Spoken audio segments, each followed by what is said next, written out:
ரொம்ப நாளா இந்த சப்போட்டா மரத்தில எக்கச்சக்கமான காய் இருக்கிறத பார்த்துட்டே இருப்பேன். இன்னைக்கு தான் பறிக்கிறதுக்கு டைம் வந்துச்சு போல. இந்த மரத்தில இப்ப தான் ஃபர்ஸ்ட் டைம் காய் பறிக்கிறேன். இந்த சப்போட்டா மரம் வச்சு ஒரு 4, 5 வருஷம் இருக்கும்னு நெனைக்கிறேன். எனக்கு சரியா தெரியல. பட் ஆஃப்டர் கொரோனாவுக்கு அப்புறம் தான் வச்சது. இங்க இருக்கிற எல்லா செடி, பழ மரங்கள் பார்த்தீங்கன்னா, ஆஃப்டர் கொரோனா தான் வச்சது.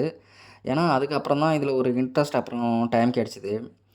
இதுபோல நம்ப கிளைமேட்டுக்கு சப்போர்ட் பண்ற ஆல்மோஸ்ட் நெறைய பழமரங்கள் வச்சிருக்கேன். அதில ஒண்ணு தான் இது.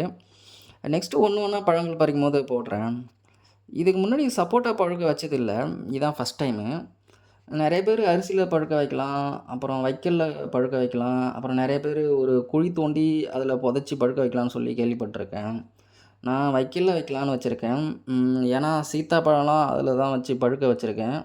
சரி இப்பவும் அதையே ஃபாலோ பண்ணலான்னு வச்சிருக்கேன். பழுக்குதா இல்லையான்னு பார்க்கலாம்.